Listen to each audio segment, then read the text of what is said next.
The iconic family mural of Banban's kindergarten is the spirit of the facility. At first glance, it might seem that the family mural showcases 6 different characters.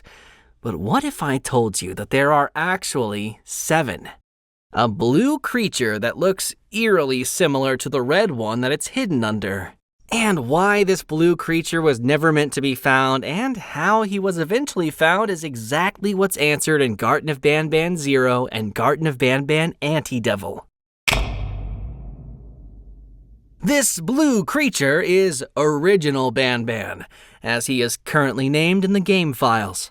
But you might know him better by his public name, Flumbo. That's right! This one is actually Flumbo.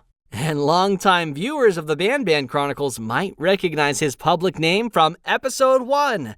But this time around, this is actually Flumbo. The Garten of Banban cast each have their own detailed story and personality, and that's what makes Garten of Banban unique. Join me on the 5th episode of the Banban Chronicles, narrated by me, Ty Coker, the voice actor of the Bitter Giggle Assistant, a series where we dedicate each episode to discussing the history and secrets of a member of the Garten of Banban cast.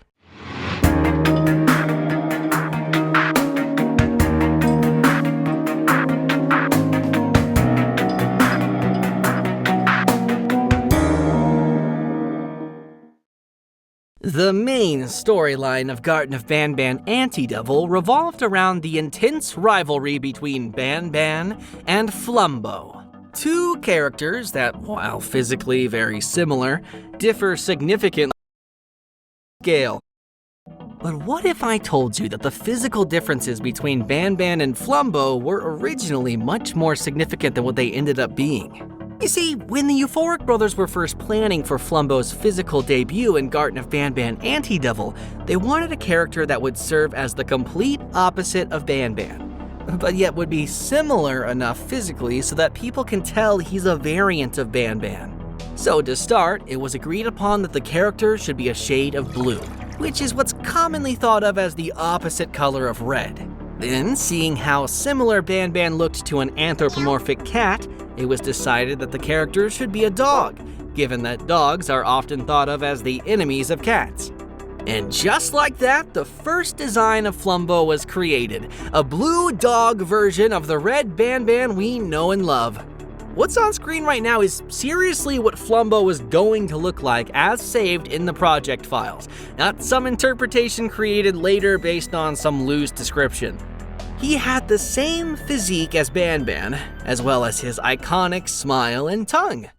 Did anyone else ever feel like Banban should be talking like this the whole time? Was that get annoying? His shade of blue was later made to be lighter so his facial features are clearer, and was then given a singular party hat to match the party hats of the red Banban. Although his party hat had a color scheme of white, blue, green, and yellow, whereas the original Banban's hats are light blue, white, gold, and dark pink. However, after the design was finished, it really felt like it shifted too far from Banban's original design, which was not the goal. And so the character was restored back to being a cat, banishing Dogban into the dark realm of unused character designs. And for a while, Flumbo was literally just a blue version of Banban that even wore 2 hats, just like red Banban. Sometime later, his hats were taken away, and a variety of different accessories were tested on him to see what looked cool and interesting. Things like different eyes, eyebrows, mouth designs, colors, and more were all given to Flumbo at one point. If Flumbo is the main character of the cast, he needed to be the character that all the other cast members looked up to. And you know who others look up to? Superheroes! And that's exactly what Flumbo was originally going to look like. A superhero! He had 2 yellow gloves, 2 yellow boots, a wider smile than the red Banban, a yellow beard, and yellow eyebrows. But he once again started to look a little too different from Banban. So his boots were taken away, and then eventually his gloves too.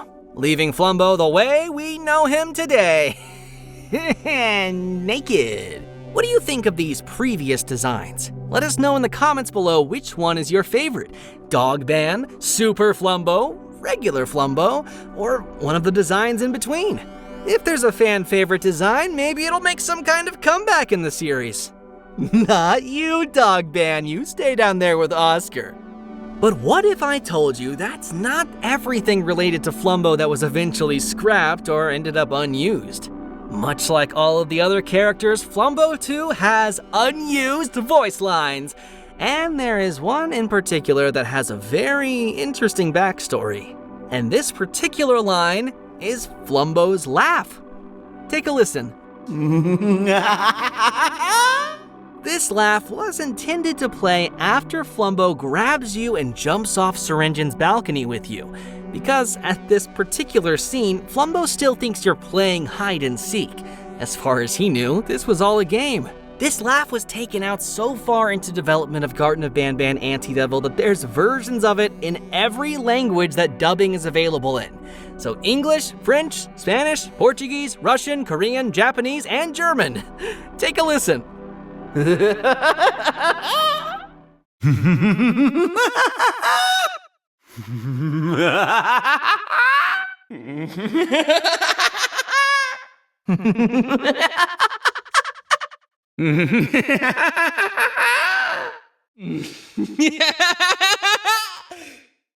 Flumbo has so many scrapped and unused properties to the point where the character's name itself was also once unused. If you had watched the first episode of the Banban Chronicles, which revolved around Banban himself, then you already know that Banban's name was originally planned to be Flumbo. This is noticeable in the game files where many of Banban's assets have Flumbo in the name, not Banban. The entire game itself was originally going to be called Flumbo and Friends, not Garten of Banban. But of course, you know by now, things took a very different course. Banban became Banban, not Flumbo, and Garten of Banban became Garten of Banban instead of Flumbo and Friends. Though there's still a little Easter egg to it in Garten of Banban 7, where the same Flumbo would be later reused and given to a familiar character that would debut very briefly in the franchise's 7th entry, and later become the main character of the franchise's 8th entry. This character would also fittingly become a kind of an original version of Banban, much like how Flumbo was the original name of Banban. Which, as a bonus fact, is voiced by Daniel Walton, an absolute legend, who also voiced characters in some of the Euphoric Brothers' older games.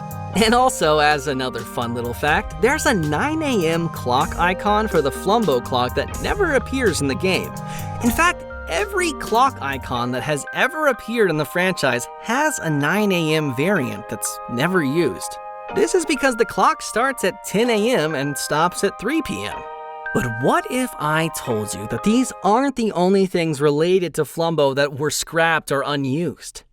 Flumbo's introduction in Garten of Banban Anti-Devil took perhaps the most amount of time to write and perfect, with many sequences originally planned to play out very differently from how they ended up being.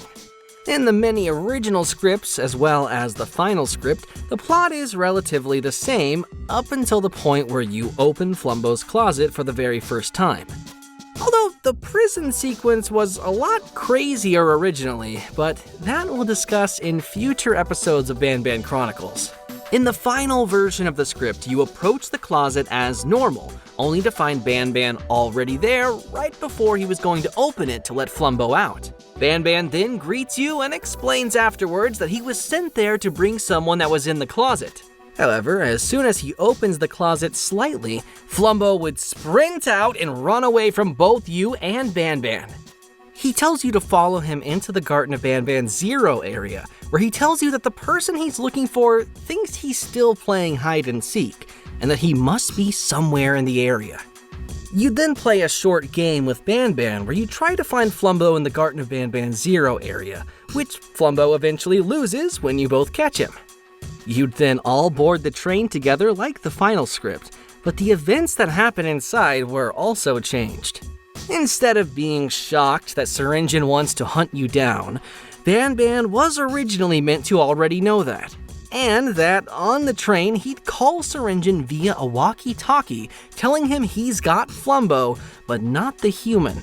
He'd tell you that Syringin has everyone under control using shock collars placed around their necks, including the Givanium citizens. He'd tell you that the machine that allows him to shock the collars of anyone in the facility is right in his office, and that Banban himself has the chip that could completely hijack and stop the machine. And that he himself can't go back with it because he'll get searched, and if they find it, he'll be caught. So he gives it to the player and tells them to meet back with him in the tower using the back door. Sound familiar? The player would then be dropped off at the old clinic and then have to make their way through, similar to the final version of the script. Although the sequence of the old clinic itself too was also changed quite a bit, but that's for another video. The player would make their way into the tower, up the elevator, plant the chip where Banban wanted it, and then enter Syringin's office to find Flumbo strapped to a bed. Once again, similar to the final version of the script. Flumbo is freed, Syringin discovers that Flumbo is freed, then Flumbo grabs you and you both jump off the balcony together to find yourself awakening in the Givanium village. And although there are many other things that were changed from the original scripts and the final script, that will need to be discussed in later episodes. This is all we can share in this episode regarding Flumbo's involvement, as not to spoil too much of the future episodes. For example, the fact that a very familiar character was meant to appear in Garten of Banban Anti-Devil and play a major role, but never did, as to save his reappearance for a later game. Or the fact that the remote was not originally meant to shoot electricity and instead do something completely different, but just as cool. But wait, what's that cute little Banban plushie doing here? Stay tuned for the next episode of the Banban Chronicles, where the secrets and history of another character will be revealed. Comment down below which character you want to learn more about next, and keep on flumboing! That doesn't work as well. Keep on Banbanning!